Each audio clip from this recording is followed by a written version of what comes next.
Assalamualaikum teman-teman, tanggal 22 Februari 2023. Dan ini teman-teman, awalnya aku beli benih kembang kol. Setelah aku rawat hingga tumbuh subur menjadi brokoli teman-teman. Masya Allah, pastinya aku seneng dong, karena baru kali pertama ini brokoli ada di kebun atas balkon teman-teman. Teman-teman bisa lihat video sebelumnya bahwa saat brokoli ini belum menunjukkan brokoli, itu aku update-nya kembang kol teman-teman. Pastinya aku sangat senang banget teman-teman. Ini aku tanamnya di pot diameter 30 ya.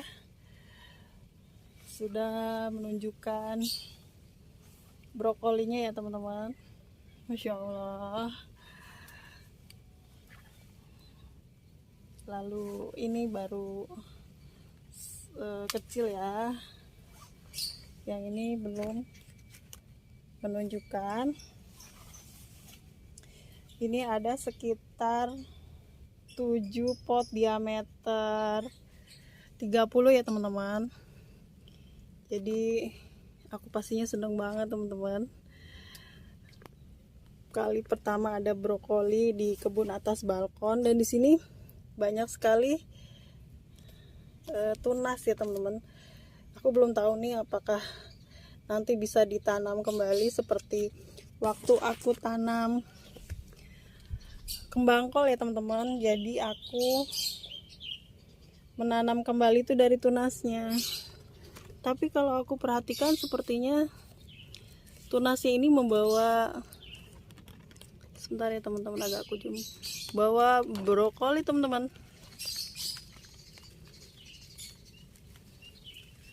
Bentar ya, aku tunjukin ya. Contohnya seperti di sini.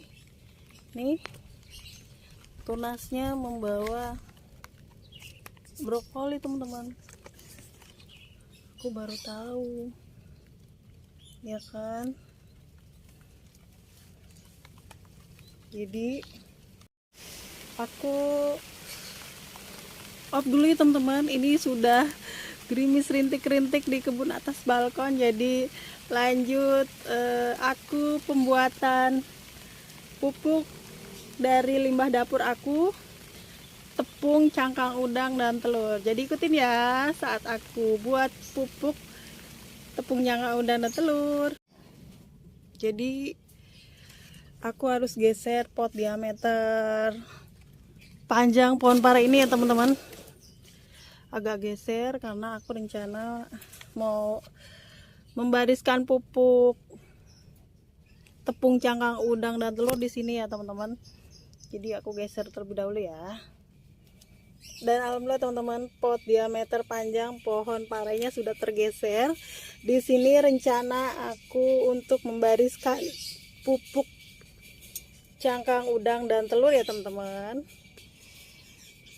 Pastinya aku masih senang dong teman-teman. Kenapa? Karena di kebun atas balkon ini bisa berbuah brokoli ya. Masya Allah. Karena setahu aku di dataran panas itu cukup sulit untuk membuahkan brokoli seperti ini. Dan alhamdulillah ini di kebun atas balkon yang panasnya sangat cetar bisa berbuah brokoli seperti ini. Aku pastinya seneng banget dong teman-teman. Masya Allah. Oke, aku berlanjut membariskan pupuk tepung, cangkang udang, dan telur ya. Jadi ikutin ya. Dan ini adalah limbah-limbah dapur aku ya teman-teman, aku manfaatkan. Ini cangkang udang sudah siap untuk dijadikan tepung ya. Cangkang telurnya juga. Kalau yang ini udang yang masih belum kering banget ya. Dan ini adalah udang yang masih basah, belum kering. Ini sudah siap diproduksi, sudah kering ya teman-teman. Lalu ini adalah kulit pisang, sudah kering, bisa dijadikan teh ya. Lalu ini cangkang telur yang belum begitu rapuh ya, masih baru ya teman-teman. Jadi masih melakukan proses penjemuran. Ini adalah limbah-limbah dapur aku yang aku manfaatkan untuk kesuburan sayur dan buah di atas balkon aku ya teman-teman. Oke, aku mau lanjut buat tepung cangkang telur dan udang ya. Jadi ikutin ya. Aku rencana produksinya di teras bawah ya teman-teman. Aku sudah berada di teras bawah ya teman-teman. Jadi aku mau coba cangkang telur dulu ya. Bismillahirrahmanirrahim. Jadi kalau aku produksinya ditumbuk ya teman-teman, seperti ini. Jadi nanti agak aku skip ya. Dan ini sudah mulai sempurna untuk menjadi tepung cangkang telur ya teman-teman. Seperti powder ini lebih menyerap ke akar perakaran ya kalau sudah jadi powder seperti ini. Jadi saran aku cangkang udang itu jangan diremes-remes seperti ini untuk ditabur ke tanaman sayur ya, karena tanaman sayur itu hitungan bulan. Bagusnya dihaluskan seperti tepung ini teman-teman, karena nutrisinya lebih cepat terserap oleh akar ya, karena sudah menjadi bubuk. Jadi nanti agak aku skip ya teman-teman untuk tepung cangkang udangnya. Teman-teman yang baru bergabung bisa lihat video aku sebelumnya ya untuk memproduksi cangkang udang dan telur. Tak berdebu ya, kalau ditumbuk lagi di blender pasti super debu ya teman-teman. Ini tepung cangkang udang ya, 2 tray cangkang udang dan telur sudah selesai diproduksi. Berdebu ya teman-teman. Jadi ya, jadi 1 tray cangkang udang telur dapat 2 toples setengah ya. Cangkang telurnya juga sama, dapat 2 toples setengah. Lanjut pupuk. Oke teman-teman, hujannya sudah agak reda ya, jadi aku lanjut memberikan contoh pupuk yang ada di kebun atas balkon aku ini ya. Jadi rahasia aku berkebun organik di kebun atas balkon aku ini, aku hanya menggunakan pupuk limbah dapur yang aku manfaatkan dijadikan POC, tepung cangkang udang dan telur ya teman-teman. Jadi ini sebetulnya sudah beberapa 2 atau 1 hari lagi udah siap untuk dipanen ya teman-teman. Kenapa tanaman di kebun atas balkon aku ini terlihat subur ya teman-teman? Alhamdulillah aku menggunakan pupuk limbah dapur yang aku manfaatkan dari proses pengolahannya, pembuatannya. Teman-teman bisa lihat di video aku sebelumnya ya. Jadi contoh hujan seperti ini, karena kebun atas balkon aku ini tidak beratap ya teman-teman. Ini hanya para untuk rambatan pohon anggur aja. Aslinya ini tidak ada atap ya. Jadi hanya para aja. Jadi sangat berisiko kalau di musim penghujan. Untuk mensiasatinya, biasanya kalau di musim hujan itu media tanam pH-nya cepat asam, dan itu berpengaruh ke pertumbuhan tanaman sayur dan buah teman-teman. Jadi biasanya aku kalau hujan seperti ini otomatis kan terpapar langsung oleh hujan teman-teman, karena tidak ada atap. Jadi aku tabur dengan tepung cangkang telur atau dengan kapur dolomit ya teman-teman. Dan ini contoh kapur dolomit. Ini fungsinya sama ya teman-teman dengan tepung cangkang telur. Jadi ada yang bertanya berapa kali seringkah untuk di musim penghujan untuk pemberian kapur dolomit atau tepung cangkang telur. Jadi kalau aku itu per 3 hari ya teman-teman. Walaupun hujannya intens setiap hari, itu kalau misalnya aku sempet, aku usahakan setiap hujan itu aku tabur dengan kapur dolomit. Terkadang aku ada kesibukan lain, jadi sehingga aku biasanya per 3 hari itu pasti aku tabur kapur dolomit, kalau tidak tepung cangkang telur ya, untuk menetralkan pH tanah pada tanaman sayur dan buah. Jadi kalaupun ada yang tidak ketabur oleh kapur dolomit, itu terlihat dari bentuk sayurnya terlihat tidak subur ya teman-teman. Jadi teman-teman yang bertanya berapa kali setiap hujan, aku intensnya itu per 3 hari ya tabur kapur dolomit seperti ini. Oke, jadi sebelum aku tunjukin pupuk yang lain, kebun aku selain di saat hujan aku pupuk dengan pupuk padat seperti ini, jadi aku mau tunjukin di saat musim panas itu aku pupuk dengan POC. POC nya pun dari limbah dapur aku olah, lalu aku produksi. MB produksinya itu ada di teras bawah ya teman-teman, dan air cucian beras. Aku tunjukin ya. Untuk pembuatan POC ya teman-teman, aku sudah siap di sini. Jadi kemarin sore itu sempat panas ya teman-teman, jadi di ember ini rencana pagi aku mau pupuk. Ini udah aku siapkan. Ini adalah kulit pisang ya, yang aku rendam hingga menjadi teh pekat seperti ini. Ini kulit pisang ya teman-teman. Nanti ini sudah aku mix dengan tepung cangkang udang dan telur ya teman-teman, dan air cucian beras ya teman-teman. Air cucian beras itu aku setiap aku cuci beras, jadi aku tampung di dirijen seperti ini teman-teman. Ini adalah contoh cucian air beras yang sudah terfermentasi. Dia itu berwarna agak coklat atau apa ya, bentar ya teman-teman, nggak terlihat ya. Yang jelas ini seperti rendaman kulit bawang. Kalau aku lihat teman-teman, warnanya kayak kulit bawang gitu. Dan aku punya contoh di teras bawah itu, ada stoknya, ada beberapa. Nanti aku tunjukin ya.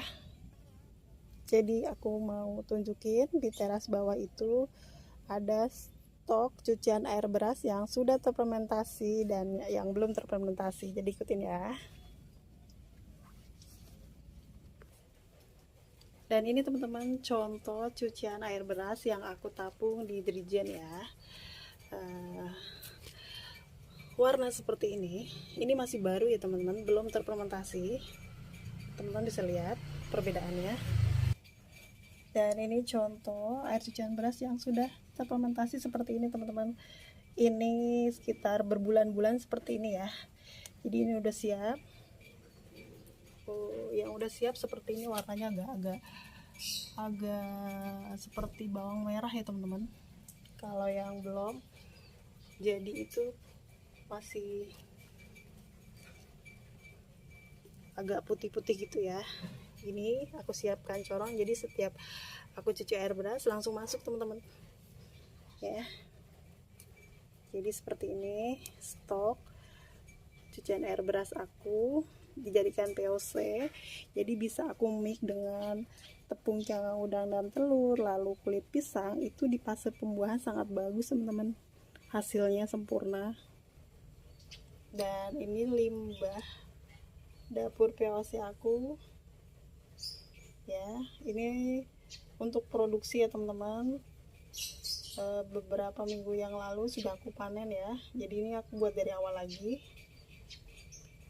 ya. Produksinya di seperti ini, nanti setelah panen ada di atas. Dan stok POC aku ada di atas balkon sini teman-teman ya. 3 ember wadah tutup ya, seperti ini teman-teman stoknya ya. Jadi saat pemberiannya itu di musim panas ya teman-teman, cuaca panas, aku berikan. Jadi untuk takarannya, satu gayung ini bisa ditambah 10 gayung ini ya teman-teman untuk aplikasinya. Dan untuk pemberiannya itu disesuaikan dengan media tanamnya teman-teman. Jadi kalau media tanamnya besar, usahakan media tanamnya itu tersiram. Dan ini ember kedua ya, teman-teman bisa lihat jamur-jamurnya berbentuk seperti lama jakabak kali ya. Ini POC aku. Lalu ini adalah POC rendaman akar jagung ya teman-teman. Ini bagus juga untuk nitrogen ya, jadi bisa aku mix ya. Jadi aku mix saat di fase pembuahan itu dengan kulit pisang, lalu tepung cangkang udang telur, cucian air beras, itu hasilnya bisa super teman-teman. Untuk bisa tanaman tumbuh subur, tidak cukup dengan pupuk itu aja teman-teman. Jadi harus ada terpapar sinar matahari.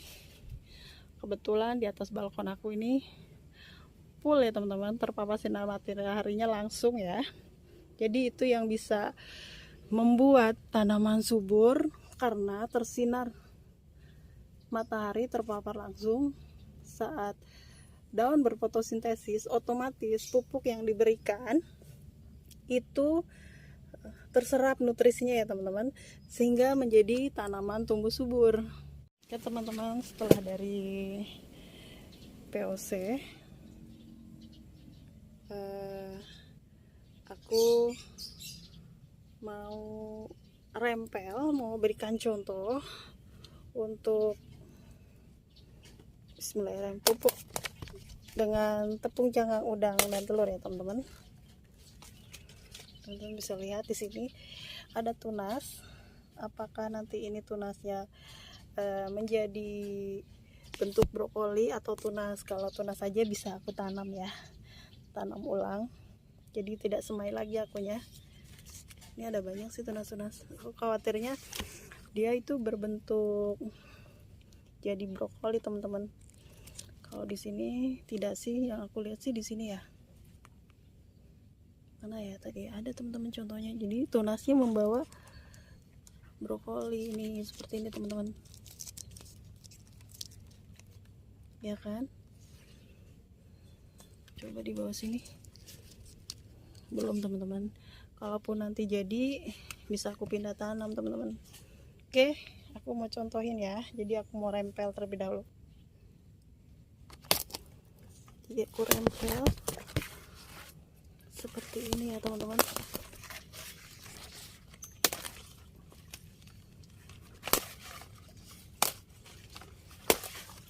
Oke.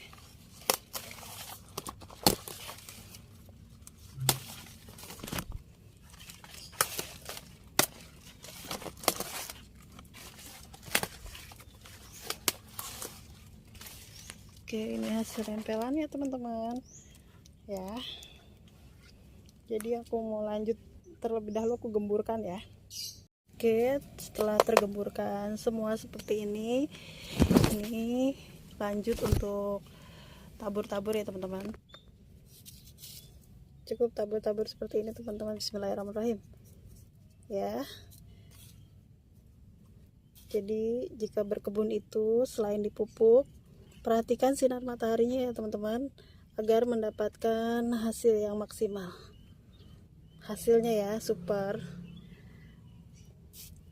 karena organik biasanya nggak terlalu jauh dari hama ya teman-teman. Contohnya nih, teman-teman bisa lihat, tara, si hulat sedang gigit-gigit nih teman-teman, ya kan? Ini hama teman-teman. Maaf ya ya Allah, geli aku, geli sekali aku. Ada lagi di balik daun ini, adakah? Tara, banyak ya teman-teman. Jadi jangan perlu khawatir kalau ada hama ya, biasa aja. Maaf ya. Jadi sering-sering dicek teman-teman, pasti ada aja hamanya. Ini teman-teman bisa lihat, hamanya banyak. Maaf ya. Jadi setiap lembar daunnya dicek ya teman-teman. Jadi kalau organik itu sangat disukai oleh hama teman-teman, tapi sering dicek ya.